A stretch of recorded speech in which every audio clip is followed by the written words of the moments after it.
Dizem que o amor não correspondido pode te fazer cometer coisas terríveis.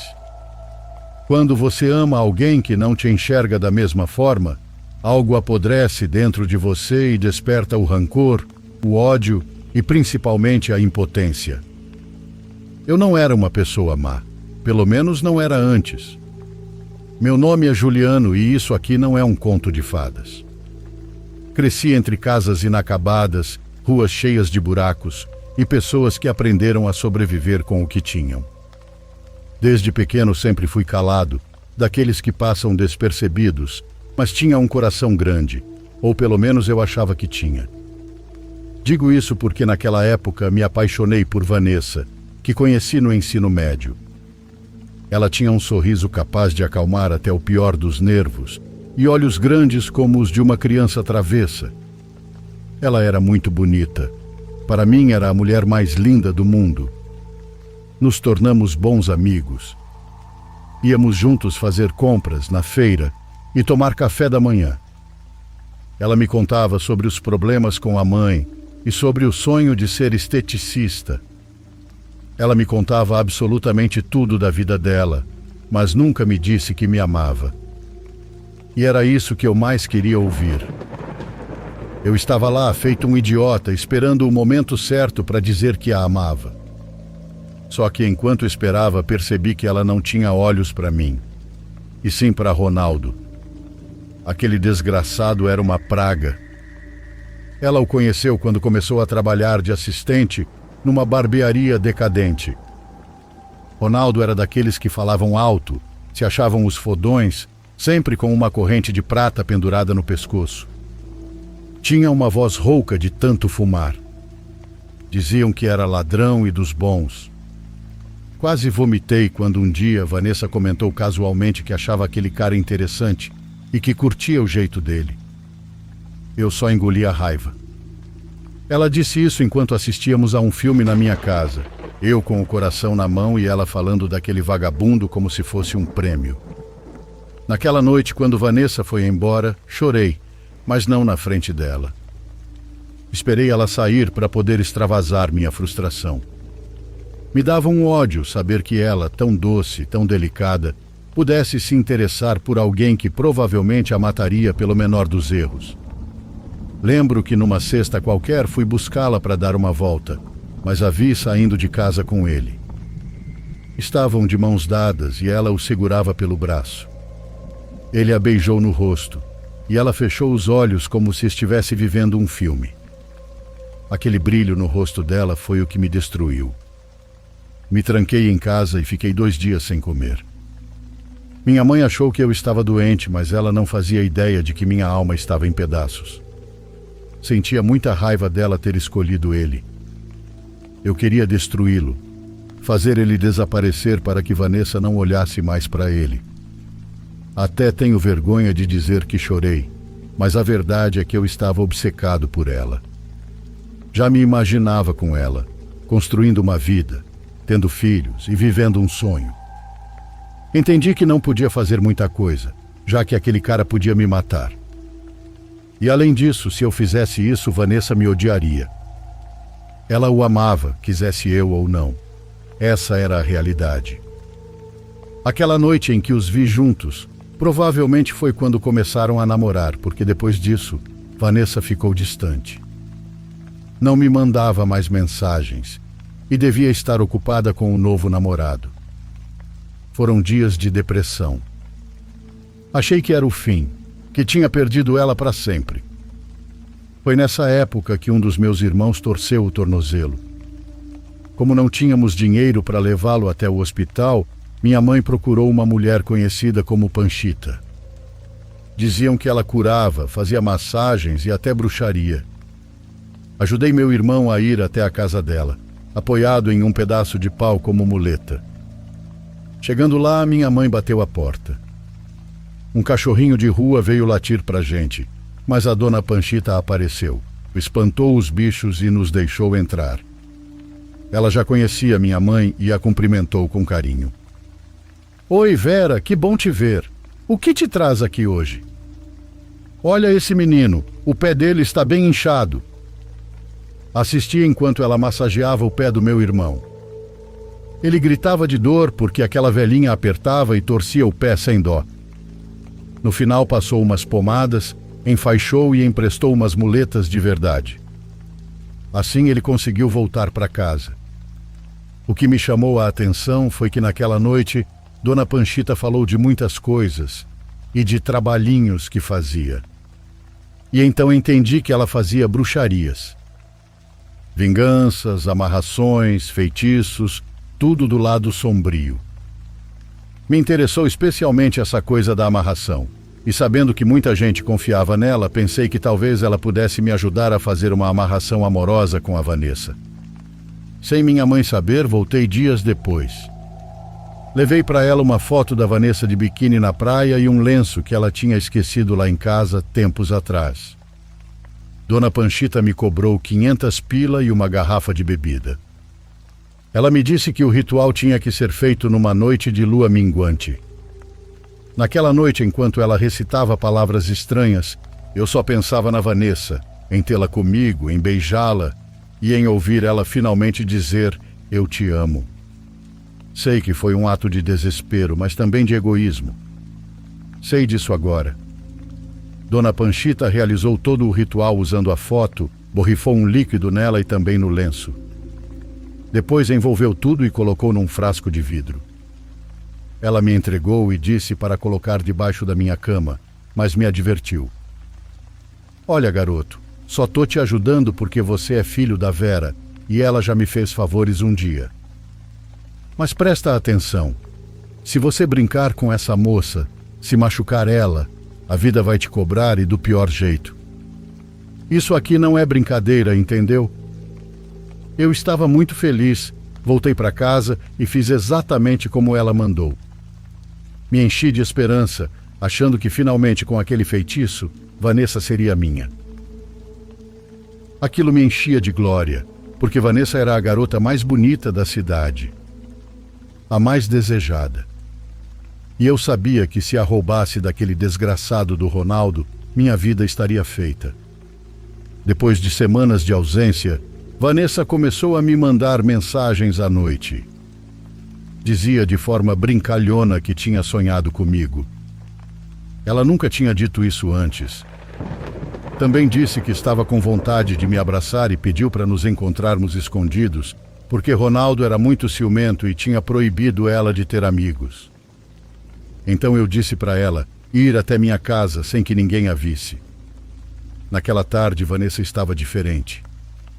Ela parecia outra, como se tivesse sentido muita falta de mim. Lembro que ela usava uma blusinha de alça e estava linda. Começamos a assistir a um filme e fiz pipoca como sempre. E então percebi que Vanessa estava muito mais próxima de mim do que o normal. Achei estranho, mas não me incomodou, ao contrário. Achei que era o efeito positivo da amarração. De repente, ela colocou a mão sobre a minha. Eu a olhei e ela me olhou de volta. E então foi se aproximando e me beijou. Aquele beijo foi a coisa mais maravilhosa que já experimentei.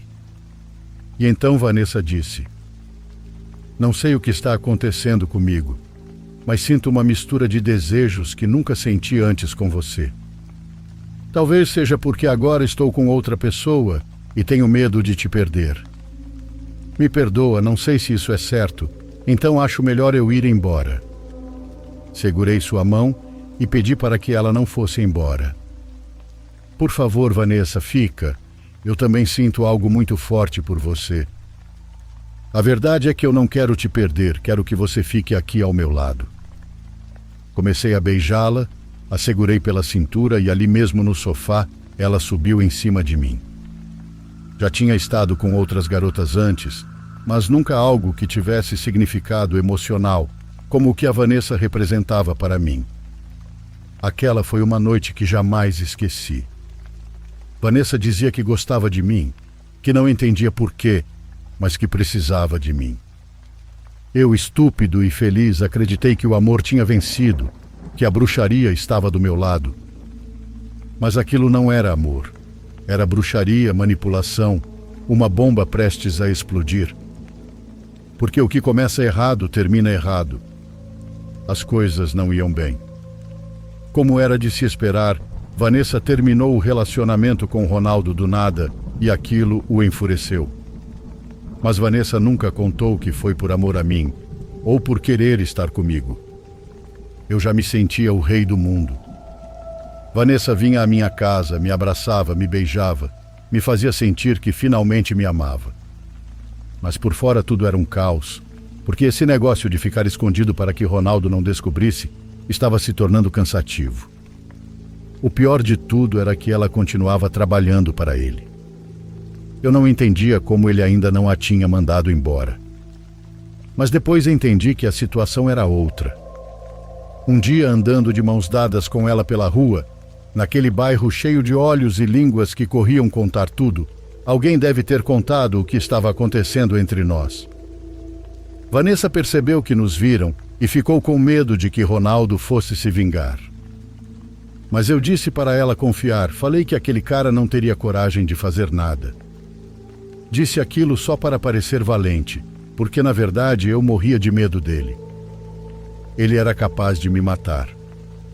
No dia seguinte, quando Vanessa foi trabalhar, na hora em que ela deveria estar saindo, comecei a mandar mensagens, liguei, mas ela não respondia. Aquilo era estranho porque ela sempre ficava atenta ao celular. Decidi então ir até a barbearia onde ela trabalhava, ver o que estava acontecendo. Quando cheguei, vi que a cortina de ferro estava fechada. Isso me indicava que já estava encerrado o expediente. Mas quando me aproximei, ouvi gritos vindos lá de dentro. Era a voz da Vanessa e eu não sabia o que estava acontecendo. Será que aquele desgraçado estava batendo nela? Vanessa pedia ajuda e de repente ficou tudo quieto lá. Comecei a bater na cortina para que todos ouvissem, para que soubessem que algo estava acontecendo ali. Bati, e as pessoas me olhavam como se eu fosse um louco, enquanto eu gritava para aquele infeliz deixar a Vanessa sair. De repente, a cortina foi levantada. Vanessa saiu chorando, com sangue no nariz. Uma das mãos levava entre as pernas e ela foi andando bem devagar até encontrar um lugar para sentar. Nesse momento, aquele descontrolado veio para cima de mim e começou a me bater. Com um soco me jogou no chão e ali mesmo começou a me chutar no estômago e na cabeça. Senti o ar me faltar, quase perdi a consciência de tanta pancada. Ele se aproximou e percebi que ele segurava uma pedra na mão. Me agarrou pela camiseta e me puxou, e com a outra mão me deu um golpe direto no rosto com uma pedra. Me deu 1, 2, 3 golpes. Eu só ouvia meus dentes quebrando, minha mandíbula, meu nariz. Aquilo foi horrível. As pessoas começaram a se assustar. Vanessa tentou me defender, mas também levou uma pedrada na cara e caiu no chão. As pessoas então começaram a pedir para ele parar, dizendo que ele ia me matar. Mas ninguém teve coragem de enfrentá-lo. Aquele cara era temido. Só pediram para ele parar porque eu era mais jovem. Chamaram uma ambulância para me socorrer e chegaram depois de quase 1h30. O estado do meu rosto era deplorável. Me dava muita tristeza ver no que tudo tinha terminado. Dona Panchita já tinha me avisado que mexer com bruxaria poderia acabar mal e ali estava eu, pagando o preço. Quando voltei para casa, minha situação era terrível. Tive que passar por cirurgia, colocar prótese na mandíbula, reconstruir o rosto, mas nunca mais fiquei igual. Meu rosto ficou deformado e os médicos disseram que eu precisaria de uma cirurgia caríssima para voltar a ter o rosto como antes. Ali minha vida acabou. Achei que estava vivendo o inferno, porque nessas condições era evidente que Vanessa jamais ficaria com um monstro como eu. Por mais bruxaria que eu tivesse feito, ela até ficou um tempo comigo, tentando me ajudar, mas acabou indo embora. Sabia que eu jamais voltaria a ser um homem bonito ou alguém disposto a encarar a vida. Eu só queria morrer. Vanessa nunca mais me escreveu e muito menos perguntou por mim. Para ela eu deixei de existir. O pouco que eu sabia dela era por meio da minha vizinha fofoqueira e faladeira. E um dia, ela me deu uma notícia horrível. Já soube que sua ex-namoradinha se casou, meu filho? Quase tive um infarto, mas continuei ouvindo ela. É que esse Ronaldinho é de meter medo. Vanessa voltou com ele, mas não foi um casamento bonito, não. Foi só no civil, com um almoço pequeno e umas cervejas. E olha, não quero falar demais não, mas dizem que foi porque ela engravidou. Por isso foram obrigados a casar. Mas fica tranquilo, meu filho. Logo chega a mulher que é para você. Aquela menina não era para você, não. Eu só queria chorar ao saber que a bruxaria, no fim, não trouxe o que eu queria. Só destruiu tudo. Soube que naquela tarde, pouco antes de me agredir, Ronaldo havia abusado da Vanessa dentro da barbearia. E foi desse abuso que ela engravidou. Por isso tiveram que se casar. Não falei nada, só engoli a raiva. Já era difícil até sorrir e as lesões no meu rosto nem permitiam. O espelho me lembrava todo dia que eu era um perdedor, um cara com a cara torta, banguela e a alma arruinada. Meses depois, começaram os boatos de que Ronaldo batia em Vanessa. Gritava com ela na frente de todo mundo e que uma vez, do lado de fora do mercadinho, deu uns tapas nela porque ela não comprou cigarros. Mas ninguém fazia nada. Naquele lugar essas coisas acontecem e a própria Vanessa a cobertava. Dizia que eram problemas de casal. Um dia vi ela de longe, caminhando com uma sacola de compras, carregando uma menininha no colo. Aquela pobre criança era fruto daquela violência, a mesma que obrigou Vanessa a se casar com aquele homem. Com o tempo, entendi que o final triste e horrível não era só meu. Ronaldo, por estar envolvido com coisas erradas, acabou tendo inimigos. E num desses dias, uns caras chegaram de moto no negócio dele e descarregaram dezenas de tiros nele. Metralharam o peito e destruíram o rosto dele com as balas. Foi como se a vida tivesse feito justiça. Como se tudo estivesse, enfim, se ajeitando. De tudo isso é o que mais me conforta. Saber que aquele cara pagou e teve um fim trágico. Mas eu também reconheço os erros que cometi. Sei que no futuro, quando eu morrer, vou acabar no mesmo lugar. Vanessa ainda vive por aquelas bandas e está sozinha. A filha já cresceu e às vezes a vejo de longe. Ela já não brilha, não sorri, carrega a filha e a tristeza. O fantasma daquele marido a arrastou para o fundo do poço. A última vez que a vi, ela estava com um hematoma no pescoço. Me olhou, abaixou a cabeça e seguiu andando. Dizem que ela ainda vive com a sogra, que não deixa ela sair, nem ter amigos ou namorado. Está presa ao jugo que Ronaldo deixou mesmo depois da morte. Aquela casa, aquele lar destrutivo, virou sua prisão. Já eu fiquei sozinho. Minha condição não me permite ter relacionamentos, já que ninguém se aproxima de mim. Conto isso porque se algum dia você passar pelo que eu passei, se sentir que seu amor dói mais do que cura, não recorra ao que eu fiz. Porque a bruxaria, como disse Dona Panchita, não é brincadeira. Ela destrói, ela esmaga, não importa quem. No fim, todos terminam mal.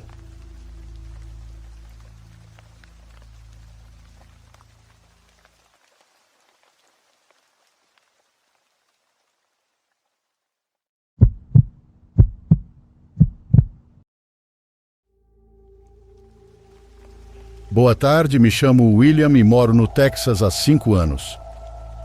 Eu trabalho como segurança noturno em um daqueles grandes depósitos de armazenamento à beira da rodovia.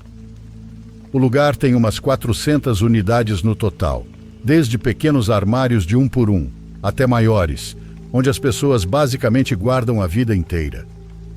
A rotina é simples. Fico dando voltas num carrinho de golfe, checando os portões, garantindo que ninguém esteja tentando morar escondido em alguma unidade. O turno da noite é melhor porque não preciso lidar com cliente. Só eu, minha lanterna e meus podcasts baixados. Mas há uns 6 meses as coisas começaram a ficar estranhas. Primeiro foram os cadeados. Encontrava alguns cortados com uma precisão cirúrgica, nada forçado e nada estourado com chaves. Aquilo era trabalho de alguém usando um bom alicate corta-vergalhão. Profissional. O mais esquisito, nada era roubado. Eu ligava para os locatários, avisava, eles vinham conferir e tudo estava lá, exatamente como haviam deixado. Só o cadeado cortado e a porta aberta. Nas primeiras vezes, achei que fosse molecada entediada, procurando alguma coisa específica. Talvez não achassem e seguiam em frente. Mas isso continuava se repetindo. Às vezes, 3 unidades numa noite, depois, nada por uma semana inteira. Uma vez aconteceu lá nos fundos, num canto isolado que ninguém nunca usava. Reclamei com o dono várias vezes, mas ele era pão duro demais para instalar câmeras, mesmo depois de começar a perder clientes por causa disso. Aí começaram os arranhões. Do lado de dentro das portas, como se alguém tivesse tentado sair arrastando as unhas pelo metal. Eram largas, fundas e começavam alto, descendo até o chão. Parecia coisa feita por garras e não eram pequenas. Achei que fosse vandalismo de algum adolescente com ferramentas. Mas quem entra numa unidade, não leva nada e ainda deixa esse tipo de marca por dentro? Talvez fosse alguma pegadinha idiota da internet, mas eu não tinha certeza. Até que uma noite tudo piorou. Era por volta de 2 da manhã e eu estava dando uma volta na parte de trás do depósito, onde ficam as unidades maiores. Acho que vocês já devem ter visto em alguma série da Discovery. São aquelas que guardam barcos, trailers, essas coisas. Quando virei uma das esquinas, os faróis do carrinho iluminaram alguma coisa se mexendo entre 2 unidades. Fosse o que fosse, andava em 4 patas, mas era grande demais para ser um cachorro. Tinha o tamanho de uma pessoa se arrastando, com as costas arqueadas de um jeito antinatural. Quando a luz bateu, aquilo virou para me encarar. Só a cabeça, e eu juro por tudo que aquela coisa virou o pescoço como uma coruja. Os olhos refletiam um verde fosforescente, e então, ela se mexeu. Jesus, como aquilo se mexeu. Num segundo estava de 4, no outro se ergueu de pé e escalou a lateral da unidade num só movimento rápido. Essas construções têm mais de 3,5 metros de altura, e aquilo subiu e passou por cima em menos de 3 segundos. Ainda ouvi o barulho do impacto do outro lado, seguido por um som de metal sendo arranhado. E então, silêncio. Fiquei paralisado ali no carrinho, sem conseguir me mexer, como uma criança com medo do monstro no escuro. Só depois de muito tempo consegui acelerar até o escritório e me trancar lá dentro. Fiquei tomando café até o sol nascer. No dia seguinte, voltei até aquelas unidades e encontrei outro cadeado cortado. Dentro, mais arranhões, mas dessa vez estavam no teto. É um teto de metal ondulado e as marcas cortavam as ondas como se fosse manteiga. Havia outra coisa também. Cabelos longos, pretos, grossos, presos numa parte áspera perto das marcas. Mas não pareciam de animal nenhum que eu conheça. Eram grossos demais, quase como fios de arame. Depois disso, comecei a anotar tudo. Em toda noite que acontecia um arrombamento, eu já sentia antes. Era uma ansiedade que sentia no peito. Eu batia o ponto e sabia que naquele dia ia acontecer. E acontecia. Sempre achava algum cadeado cortado antes do amanhecer. Contei tudo para um colega que trabalha aos fins de semana, e vamos chamá-lo de Júlio. Ele ficou em silêncio por um tempo e depois disse que andava encontrando animais mortos por ali. Maioria eram pombos, mas também um gato. Só que eles não estavam apenas mortos, estavam parcialmente comidos. Só levavam partes específicas dos corpos. Júlio achava que eram coiotes, pelo menos até o dia em que encontrou um pombo morto no topo de uma unidade 4 metros. Coiotes não escalam até lá. Um mês depois cheguei bem perto daquilo de novo. Era uma noite fria, coberta de geada. Estava checando o setor leste quando ouvi um rangido metálico acima de mim. Olhei para cima e vi, contra as luzes de segurança, a silhueta agachada de algo em cima das unidades. Estava me observando. Eu sentia isso mesmo sem ver o rosto. Depois de alguns segundos, aquilo se levantou e foi aí que tive noção real do tamanho. Mais de 2 metros de altura. Acredite se quiser, deu um passo na minha direção e eu pisei fundo no carrinho. Só parei quando cheguei de volta ao escritório. Mas a pior noite foi em janeiro. 3 unidades arrombadas em sequência, todas no mesmo prédio. A terceira era de um caçador que usava o espaço como se fosse um freezer gigante. Dentro tinha uma carcaça de cervo pendurada. Ou melhor, havia, porque o que encontrei lá dentro estava longe de ser uma carcaça intacta. Ela tinha sido rasgada, despedaçada e faltavam partes inteiras. Ossos quebrados, aparentemente para tirar o tutano. O fedor era tão forte que me fez vomitar na hora. Mandei uma mensagem para o dono da unidade, dizendo que alguém tinha invadido e destruído tudo. Poucos meses atrás, já perto do fim da minha jornada ali, vi aquela coisa mais uma vez. Só que dessa vez foi com mais clareza. Estava perto do prédio C. Eu tinha deixado os vidros abaixados e o rádio ligado. Então ouvi um arranhar no concreto. Apontei a lanterna para o som e aquilo estava saindo de uma unidade, se esgueirando por uma fresta onde tinha entortado a parte de baixo da porta. Era pálida, mas não branca, e sim acinzentada. E os olhos eram enormes, ocupando metade do rosto. Mas naquela noite eu tive sorte, porque aquilo não me viu. Simplesmente ignorou minha luz e foi embora, se arrastando pelo chão como se nunca tivesse me notado. Algumas semanas depois, aceitei uma oferta de trabalho melhor. Agora estou num armazém ali perto. Quer dizer, nem tão perto assim. E para ser honesto, durmo bem melhor hoje em dia. É triste, no entanto, porque de vez em quando ainda preciso passar de carro por aquele lugar e toda vez que passo, eu me pergunto se aquilo ainda está lá.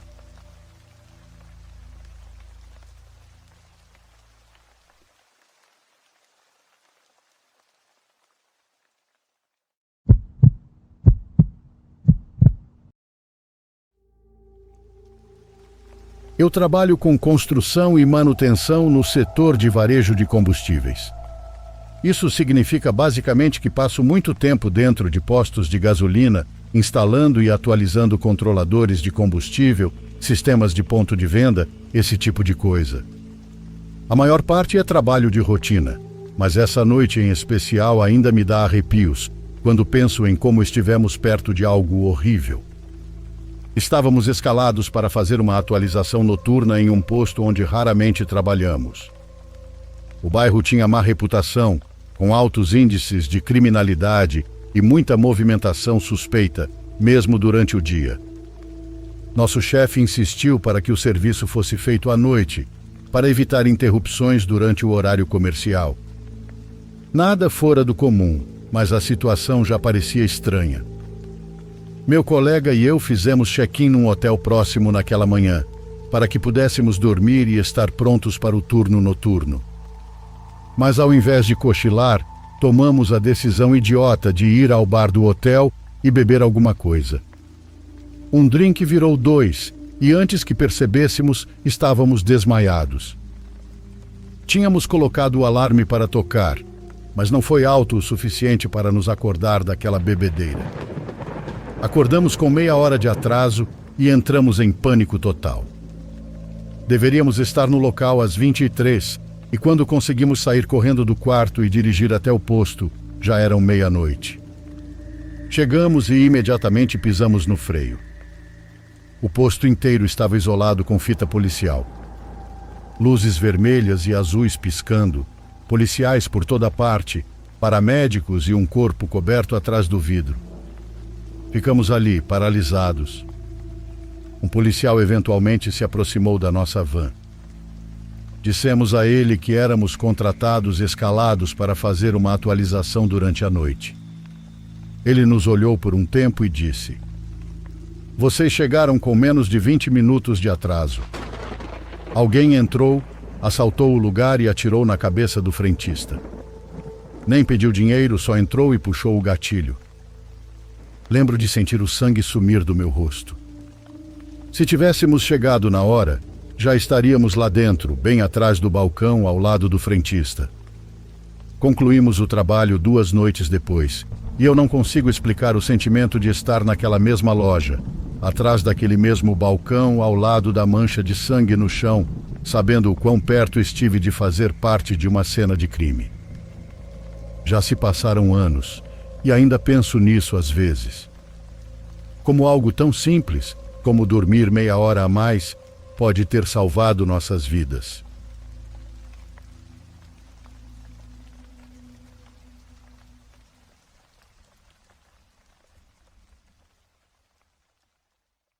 Por favor, curta e se inscreva se você estiver gostando. Agora continuamos.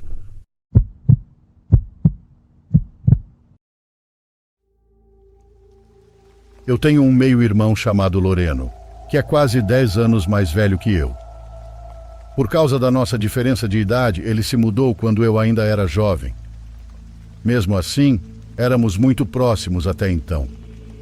Seu relacionamento com meus pais era difícil, então eu era realmente o único da nossa família com quem ele conversava. Lembro-me que quando era muito jovem, Loreno se metia em problemas com frequência. Ele foi expulso de quase todas as escolas da região. Fora isso, ele voltava para casa bêbado e drogado sempre que podia. Quando eu tinha 7 ou 8 anos, Loreno se mudou para sempre. Ele trabalhou com petróleo e gás durante vários anos e acabou comprando uma casa em um local remoto nas montanhas. Ele e eu conversávamos semanalmente, mas meus pais nunca me deixavam sair para visitá-lo. Acho que eles estavam preocupados que ele pudesse ser uma má influência para mim. Achei isso um absurdo, porque ele parecia ter mudado de vida. Ser proprietário de uma casa aos 25 anos é bastante impressionante de onde eu venho. Ele sempre foi um pouco solitário, do tipo que prefere passar o tempo na natureza e com os animais do que com outras pessoas. Provavelmente foi por isso que ele comprou uma casa no meio do nada, assim que pôde. Ele me disse que era uma pequena casa cercada por uma vasta extensão de terras. Ele tinha um jardim, algumas galinhas e um estilo de vida que parecia muito diferente do que eu estava acostumado. Quando terminei o ensino médio, fui para a faculdade em uma cidade que não ficava longe da propriedade dele, então planejei finalmente visitar meu irmão. Até então, só nos víamos 1 ou 2 vezes por ano, e eu nunca tinha ido à casa dele. Cheguei no final da tarde de uma sexta-feira, depois de uma viagem de 5 horas de carro. Meu irmão me cumprimentou e me mostrou a propriedade. Ele estava muito orgulhoso da vida que construiu lá.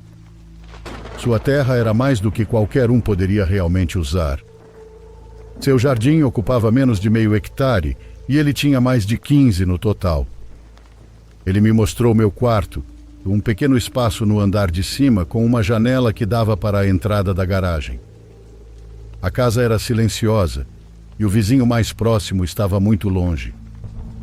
A primeira noite passou sem muita coisa acontecer.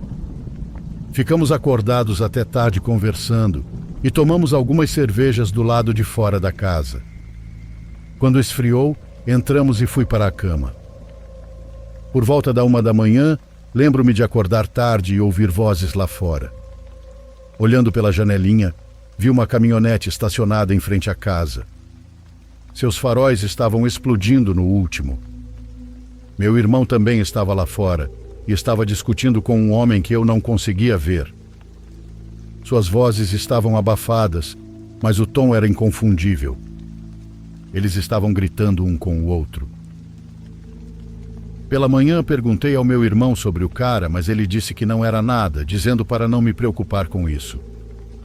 Eu o investiguei um pouco, mas desisti porque não queria estragar minha visita. Ele claramente não queria entrar nesse assunto. Loreno saiu para trabalhar logo depois e fiquei sozinho na propriedade. Ele ainda trabalhava alguns dias por semana na cidade, enquanto passava o resto do tempo no jardim e em outros projetos. Como ele era dono de sua casa e cultivava a maior parte de sua própria comida, ele não precisava de tanto dinheiro. Pelo menos foi o que ele me disse. Por volta do meio-dia, decidi explorar a floresta da região. Havia muitas trilhas passando pelas colinas, fora as nascentes que tinha por lá. Enquanto andava por entre as árvores, avistei uma caminhonete passando em uma das estradas rurais. Não prestei muita atenção no começo, mas não pude deixar de pensar na caminhonete da noite anterior. Então a caminhonete parou e um homem saiu. Ele começou a caminhar rapidamente em direção à floresta. Parei por um momento e observei. O homem pisou forte, passando por árvores e galhos enquanto avançava. Não havia sequer uma trilha onde ele estava, e ele estava vindo direto até mim. Me virei e comecei a andar mais rápido. Ele ainda estava se aproximando de mim, então comecei a correr. O cara gritou para eu parar, mas não havia chance de eu fazer isso. No entanto, não importa o quanto eu corresse, ele ainda estava se aproximando de mim. Não demorou muito para que ele me alcançasse. O cara me empurrou no chão e minha cabeça quase bateu em uma árvore que estava fora do caminho. Quando olhei para cima, o homem havia puxado uma arma. Fiquei ali atordoado por um tempo. Então ele ordenou que eu me levantasse. Levantei-me e ele deu um passo em minha direção e disse: "Seu irmão me deve dinheiro. Vocês têm que pagar, senão ele irá morrer." Tentei explicar que não sabia do que ele estava falando, mas então ele deu um passo e um murro no meu estômago.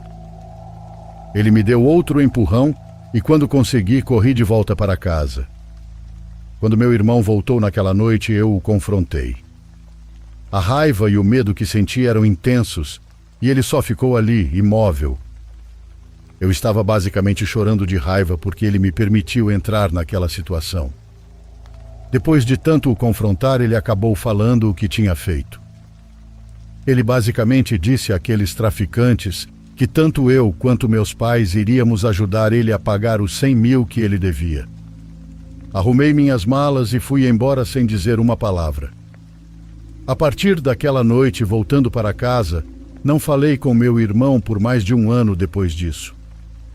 Ele basicamente me enfiou no meio de uma coisa tão séria, aonde eu poderia ter sido morto, sem ao menos saber o que estava acontecendo. Quando contei aos meus pais o que aconteceu, eles ficaram furiosos e tristes. Até hoje não sei exatamente como o Loreno se livrou disso, mas tenho quase certeza que meus pais pagaram sua dívida para evitar sua morte. Ainda me preocupo com ele, mas não o perdoei.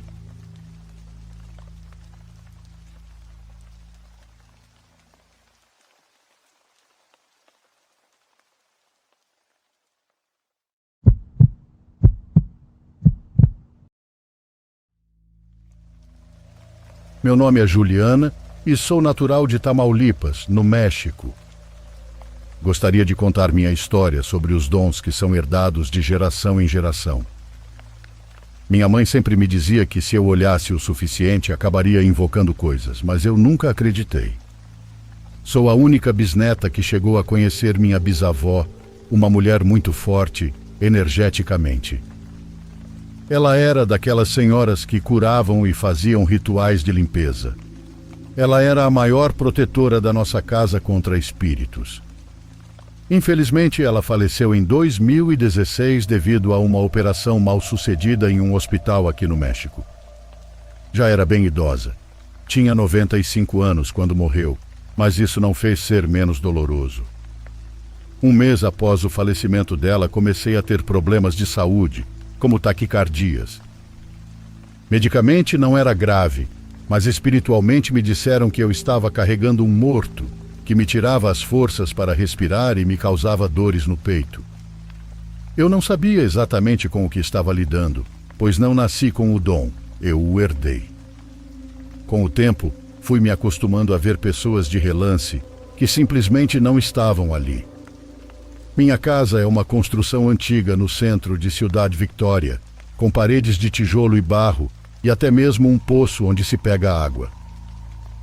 Atrás dessa casa antiga, minha família decidiu construir uma casa maior e mais moderna. No início de 2017, meu dom começou a se desenvolver.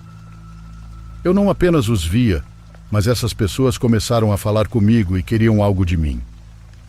Embora o assunto não me surpreendesse, sempre fui muito medrosa. Um dia, em maio daquele ano, estava deitada no quarto que dividia com minha mãe, cuja porta dava diretamente para o enorme quintal da casa. Ouvi claramente minha mãe me chamando, pedindo ajuda, e saí correndo para perguntar o que havia acontecido, mas ela não respondeu. Pensei que talvez ela precisasse de ajuda para pendurar a roupa, já que a máquina de lavar tinha acabado de desligar. Então peguei algumas peças e fui em direção à parte mais escura do quintal, onde estavam os varais. Perto de mim ouvi o estalo de um galho, como se alguém tivesse pisado nele. Ao meu lado estava meu cachorrinho, Pato, que olhou para o mesmo lugar que eu, em alerta. Ignorei e continuei a pendurar a roupa. Me ajude. Estava tudo em completo silêncio quando de repente ouvi a voz da minha mãe pedindo ajuda. Tirei a camisa que estava pendurada e atrás dela estava o rosto de uma mulher desfigurada. Fiquei tão apavorada que larguei tudo e saí correndo enquanto meu cachorro latia para o nada. Entrei no quarto, desesperada, e percebi que minha mãe estava no banheiro o tempo todo. Ela perguntou o que havia acontecido e contei o que ouvi e vi. Minha mãe sempre foi a única a acreditar em mim. Então ela saiu para ver quem estava lá fora, mas não havia ninguém. Apenas as roupas que eu havia pendurado, agora caídas no chão, como se alguém as tivesse arrancado do varal. Decidimos ir dormir e tentar esquecer o que havia acontecido, mas já deitadas, por volta das 2 da manhã, a televisão do quarto vazio da minha avó falecida ligou de repente com o volume no máximo. Não havia mais ninguém na casa, apenas minha mãe, meus cachorros e eu naquela noite. "Vamos", disse minha mãe, e eu a acompanhei aterrorizada para verificar. Desconectamos a televisão e lembro-me que, ao olhar para um canto do quarto, vi algo que ainda não consigo compreender. O controle remoto estava flutuando como se alguém invisível o estivesse segurando, e assim que olhei, ele caiu sobre a cama, como se alguém o tivesse soltado. Saímos correndo de volta para o quarto e minha mãe acendeu uma vela. Mais tarde minha mãe dormiu, mas eu não tive a mesma sorte. Por volta das 3h30, percebi que ela tinha caído em sono profundo, enquanto eu continuava forçando meus olhos a se fecharem. Então ouvi algo na janela, como se alguém estivesse batendo, mas sem querer acordar minha mãe. Olhei e lá estava ela, a mesma mulher desfigurada do quintal, espiando pela janela. Eu não consegui pronunciar uma única palavra. Fiquei parada ali, olhando para ela por vários minutos. Ela não se movia, mas sabia que ela me procurava. Minha única solução foi fechar os olhos com força e começar a rezar. Rezei com toda a minha força, pedindo a Deus que nos ajudasse, que levasse aquela coisa embora. Também disse àquela presença que não sabia o que ela queria, mas que eu não podia ajudá-la. Aquela noite foi muito difícil para mim. Parecia um sonho interminável, e antes que eu percebesse, minha mãe estava na minha frente com uma vela grande e algumas ervas. Notei que meu corpo estava adormecido e eu não conseguia me mexer enquanto ela tentava expulsar o que estava ali. Até hoje, nunca vivi algo parecido novamente.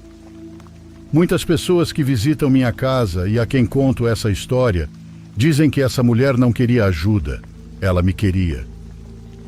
Desde a morte da minha bisavó, a casa ficou exposta para que esses espíritos entrassem, e eu, como alguém que tem esse dom, os atraí. Hoje, com 24 anos, ainda vejo muitas coisas, e está quase completando 7 anos desde aquele evento, que com toda a minha alma espero nunca mais experimentar, porque senti que estava morrendo por dentro. Agora não moro mais naquela casa, vivo no Texas, mas até hoje as almas que vagam por esta terra ainda me procuram, mas aprendi a ignorá-las.